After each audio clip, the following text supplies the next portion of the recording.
बिस्मिल्लाहिर्रहमानिर्रहीम अस्सलामु अलैकुम वरहमतुल्लाहि वबरकातुहू। उम्मीद है स्टूडेंट्स तमाम के तमाम खैर वाफियत के साथ होंगे। आज स्टूडेंट हम अपना चैप्टर नंबर 2 का लास्ट टॉपिक डिस्कस कर रहे हैं which is about the ultrasound and this is lesson number 17। Student ultrasound बहुत ही एक इम्पॉर्टेंट चीज़ है। इसको अंडरस्टैंड करने के लिए हम सिर्फ और सिर्फ डेफिनेशन की तरफ जाएंगे और इसको और ज़्यादा अंडरस्टैंड करने के लिए रियल लाइफ में इसकी क्या हमारे पास यूजेस हैं हम उसको डिस्कस करेंगे।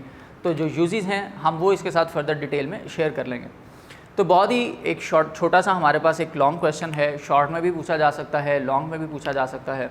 अगर लॉन्ग क्वेश्चन में आता है तो student you have to write the uses of ultrasound, और अगर ये शॉर्ट में आ जाए तो आपको इसे एक या दो यूजेस लिखेंगे, otherwise you just have to define the ultrasound only. तो स्टूडेंट सबसे पहले नंबर पे हम अपनी बात करते हैं कुछ, क्योंकि हमारी ये डिस्कशन है साउंड वेव से रिलेटेड, तो हम साउंड वेव के ऊपर आते हैं सबसे पहले, ताकि हम अपने प्रीवियस नॉलेज को भी साथ साथ जो है वो यूज़ कर सकें। स्टूडेंट साउंड वेव के अंदर मैंने कहा था कि साउंड वेव हमेशा हमारे पास एक इस तरह से पैटर्न शो करती है वेव का, compression, rarefaction, crust, trough, longitudinal, transverse. हमने कुछ कैरेक्टरिस्टिक्स ऑफ साउंड वेव भी डिस्कस की थी। लेकिन यहाँ पर आज के जो हमारे पास टॉपिक है ना, उसमें हमने सबसे पहले इस चीज़ को डिस्कस करना है कि what is the frequency range. Frequency range student वो वाली हमने डिस्कस करनी है जो ऑडिबल है, यानी the Audible frequency range for the human air. तो यहाँ पर हमारे पास एक आम आदमी के कानों के लिए कौन सी ऐसी रेंज है जो हम लोग नॉर्मली सुन सकते हैं, और उसमें से कौन सी ऐसी हैं जो हम लोग सुन नहीं सकते। तो फिर हम लोग फर्दर जो है वो आगे शिफ्ट करेंगे। स्टूडेंट इसमें ये चीज़ सुन लीजिएगा, हमारे पास नॉर्मली जो ऑडिबल फ्रीक्वेंसी रेंज है which is started from the 20 hertz and moves on up to the 20,000 hertz. This is for the normal air. लेकिन जैसे जैसे एज फैक्टर हमारा चेंज होता जाता है, फॉर एग्जांपल कि अगर आपकी एज 50+ चली जाती है तो उस वक्त जो आपके पास आपकी फ्रीक्वेंसी रेंज है ये 15,000 हर्ट्ज तक भी रह सकती है, ठीक है, 20 हर्ट्ज से लेकर। अच्छा स्टूडेंट फिर देखें कि ये 20 हर्ट्ज और 20,000 हर्ट्ज की हमने एक लिमिट डिसाइड कर ली। अब इस लिमिट के देखें तो लिमिट के अंदर इससे कम वाली भी हम नहीं सुन सकते और इससे ज़्यादा वाली हम बर्दाश्त नहीं कर सकते। उसकी वजह यह है कि जब हमारे पास फ्रीक्वेंसी रेंज इससे ज़्यादा बढ़ जाती है, बहुत ज़्यादा ऊंची हो जाती है, तो हमारे पास जो हमारी वेवलेंथ है वो भी इंक्रीज़ होना शुरू हो जाती है। अब ये देखें कि ऐसी साउंड फ्रीक्वेंसी जैसे हमने कहा कि greater than 20,000 hertz which is not Audible for the normal human air, जो हम एक आम आदमी के कानों से नहीं सुन सकते, तो स्टूडेंट हम ऐसी फ्रीक्वेंसी रेंज को फिर नाम देते हैं अल्ट्रासाउंड का। लेकिन स्टूडेंट जो हमारे सुनाई ना देने वाली साउंड्स हैं हम उनको भी रियल लाइफ के अंदर बहुत सी जगहों पर यूज़ करते हैं। तो हमारे पास यहाँ पर स्टूडेंट इसके यूजेस आ जाते हैं कि हम अपनी इस Audible not Audible sound range जो है इसको, और जो हमारे पास हमारी अल्ट्रासाउंड वेव्स हैं इनको रियल लाइफ में हम कहाँ कहाँ यूज़ करते हैं। लेकिन सबसे पहले हमें अल्ट्रासाउंड की डेफिनेशन भी डिसाइड करनी है as according to the audible range frequency. तो जब हम स्टूडेंट अल्ट्रासाउंड की डेफिनेशन की तरफ आते हैं तो हम सिंपली इसकी डेफिनेशन को अल्ट्रासाउंड की कुछ यूँ डिफाइन करते हैं।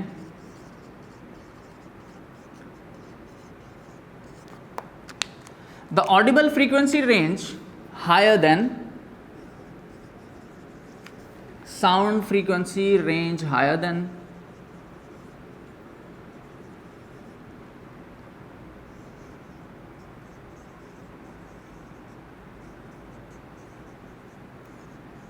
20,000 hertz which are not audible or inaudible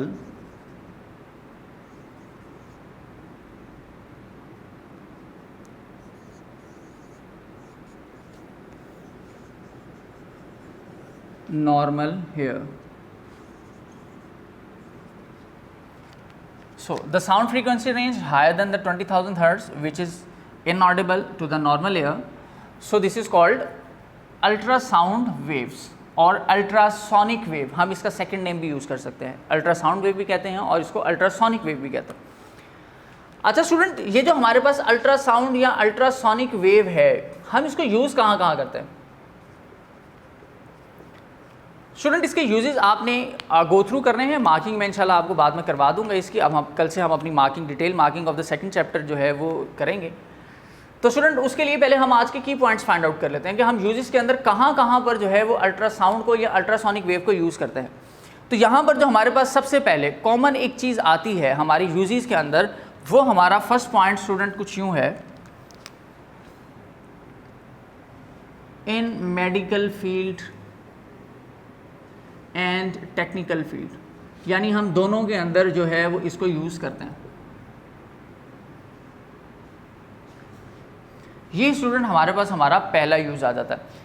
अच्छा, इसी तरह स्टूडेंट हम अपनी अल्ट्रासाउंड वेव की जो है वो स्पीड मेजर कर सकते हैं, उसको डिफरेंट जगहों पर यूज़ कर सकते हैं, अपनी मर्ज़ी की फ्रीक्वेंसी बनाकर, वेवलेंथ बनाकर हम जो है वो उसको डिफरेंट एरियाज़ के अंदर यूज़ कर सकते हैं। और उसके लिए फिर स्टूडेंट हम एक फार्मूला यूज़ करते हैं which is F is equal to m lambda का, ताकि हम अपनी मर्ज़ी की फ्रीक्वेंसी और वेवलेंथ जो है वो डिज़ाइन कर सकें।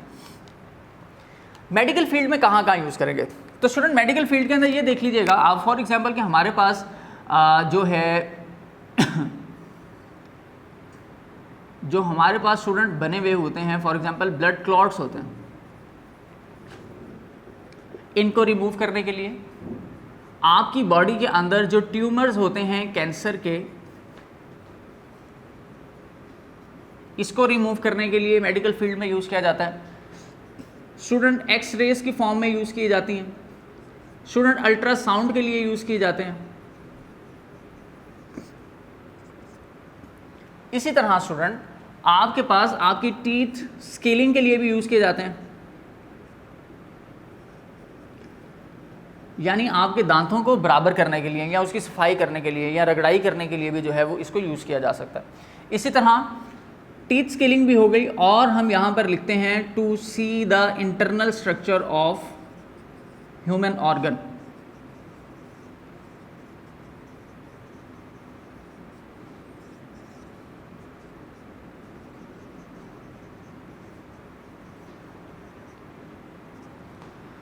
तो स्टूडेंट ये हमारे पास कुछ बेसिक मेडिकल फील्ड के जो हैं वो यूजेस थे, जहाँ पर हम अपनी अल्ट्रासोनिक वेव्स को या अल्ट्रासाउंड की जो वेव्स हैं उनको यूज़ कर रहे होते हैं। और अगर हम बात करें अपनी टेक्निकल फील्ड के लिए, तो टेक्निकल फील्ड में हम अपनी इन अल्ट्रासोनिक वेव्स को कहाँ कहाँ यूज़ करते हैं स्टूडेंट, उसके भी मैं कुछ पॉइंट्स यहाँ मेंशन कर देता हूँ। स्टूडेंट सबसे पहले नंबर पे तो आप ये देखिएगा कि हमारे पास एक टेक्निक आती है जो बहुत ही ज़्यादा हेल्पफुल है, and that is called a सोनार।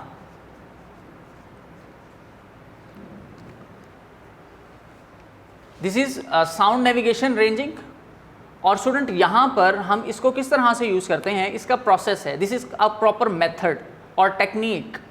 तो स्टूडेंट सोनार की टेक्निक के बारे में भी सुन लीजिएगा। फॉर एग्जांपल सोनार की टेक्निक मोस्टली जो यूज़ की जाती है to measure the depth of water,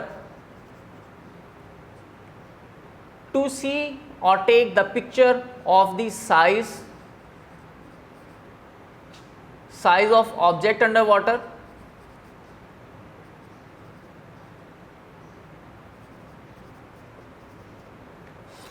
और स्टूडेंट इसको यूज़ करने की टेक्निक सुन लीजिएगा। हमारे पास जो बोर्ड्स होती हैं स्टूडेंट, हम उस बोर्ड पे इसके नीचे वाले एरिया में यहाँ पर स्टूडेंट एक साइड पर ट्रांसमीटर यूज़ करते हैं एट सम एंगल। बिल्कुल प्लेन नहीं होता कि हमारी वेव बिल्कुल सीधी चली जाए और वापस ही ना आए, हम इसको एक डिफरेंट एंगल पे यूज़ करते हैं ताकि ये ट्रांसमीटर से हमारी जो अल्ट्रासोनिक वेव्स हैं उनको डेप्थ तक भेजे, और उसके बाद स्ट्राइक करने के बाद रिफ्लेक्शन हो, क्योंकि वेव है तो वेव रिफ्लेक्शन शो करती है। तो रिफ्लेक्शन के बाद स्टूडेंट ये एट सम एंगल वापस आता है, और यहाँ पर हमने इसका एंगल एडजस्ट किया होता है, और यहाँ पर एक ट्रांसमीटर होता है और रिसीवर भी होता है। This is a transmitter and this is a receiver. तो ये हमारे पास स्टूडेंट जब वेव्स यहाँ से ट्रांसमिट होती हैं, यहाँ से रिफ्लेक्शन करने के बाद एट सम एंगल जो है वो वापस आकर रिसीवर पे आती हैं, तो हमें हमारी डेप्थ का पता चल जाता है कि यार ये कितने टाइम पे गई थी और कितने टाइम के बाद ये वापस आई है। जो हमारे पास एक टाइम था और जिस वेलोसिटी के साथ हमने अपनी वेव्स को थ्रो करवाया था, तो वेलोसिटी भी है, टाइम भी है। तो स्टूडेंट हम इन दोनों की मदद से हम इक्वेशन को यूज़ करते हुए यहाँ से अपनी जो डेप्थ है, लेंथ है, वो मेजर कर लेते हैं। इसी तरह ये मेथड कहलाता है सोनार का। तो स्टूडेंट इसी के साथ अगर हम देखें एक बहुत ही इंपॉर्टेंट चीज़ ये है कि हमारे पास जो शिप्स हैं, ships engine, turbines and aeroplane. Student अब ये देखें कि ये बहुत बड़ी बड़ी चीज़ें होती हैं, ये मशीनरी साइज़ में बहुत ही ज़्यादा बड़ी होती है। तो जब हम इस बहुत बड़ी साइज़ की जो हमारे पास मशीनरी है, जब हम इसको यूज़ करना चाहते हैं या इसके अंदर हम कोई जो समझ लें कि कोई प्रॉब्लम आ रही है, डिफेक्ट आ रहा है, हम उसको जब फाइंड आउट करना चाहते हैं तो हम इंडिविजुअली हर पार्ट को बाय हैंड चेक नहीं कर सकते। तो स्टूडेंट उसके लिए हमें एक सिस्टम चाहिए। इसी तरह जैसे हमें एक जहाज़ है और पूरे के पूरे जहाज़ की बॉडी में अगर कहीं भी इंटरनली छोटा सा क्रैक आ गया तो हवा के प्रेशर से ऊपर जाकर वो जहाज़ क्रैक हो सकता है, उसके गिरने के और नुकसान का जो है वो बहुत बड़ा खतरा जो है वो हमारे पास मौजूद रहता है। तो स्टूडेंट हम क्या करते हैं, वहाँ पर फिर इस तरह से सोनार को और अपनी अल्ट्रासोनिक वेव्स को यूज़ करते हैं कि हम उसको एक स्कैनर में से गुजारते हैं और एक्सरे की फॉर्म में हमारे पास एक प्रॉपर एक्सरे आ जाता है पूरे का पूरे जहाज़ का, जिससे हमें ये पता चल जाता है कि यार इस जगह पे डिफेक्ट में थोड़ा सा गैप है और वेव जो है वो क्रॉस हो रही हैं। इसका मतलब ये है कि यहाँ पर कोई ना कोई क्रैक है, हमें इजीली पता चल जाता है। तो हम इसी तरह से शिप्स के इंजन को, टरबाइंस को और एरोप्लेन की जो शेप और साइज़ है उस पूरे के पूरे जो क्या नाम है ऑब्जेक्ट है उसके अंदर जो भी डिफेक्ट होता है स्टूडेंट, हम उसको इजीली मेजर और फाइंड आउट कर सकते हैं। तो स्टूडेंट ये हमारे पास अल्ट्रासोनिक वेव के कुछ यूजेस थे हमारी रियल लाइफ के अंदर, जो बहुत सी जगहों पर हम लोग यूज़ कर रहे हैं और आपने इनकी फर्दर डिटेल अपनी बुक से रीड कर लेनी है ताकि आपको इनकी फर्दर डिटेल और ज़्यादा अच्छे तरीके से क्लियर हो जाए। और स्टूडेंट मैंने आपको ये भी बता दिया कि ये आपके शॉर्ट और लॉन्ग दोनों हैं क्वेश्चंस। और स्टूडेंट हमारा आज का ये आखिरी जो टॉपिक था, आखिरी लेसन था हमारे सेकंड चैप्टर का, ये भी कंप्लीट हुआ। इजाज़त दीजिए, अल्लाह हाफ़िज़।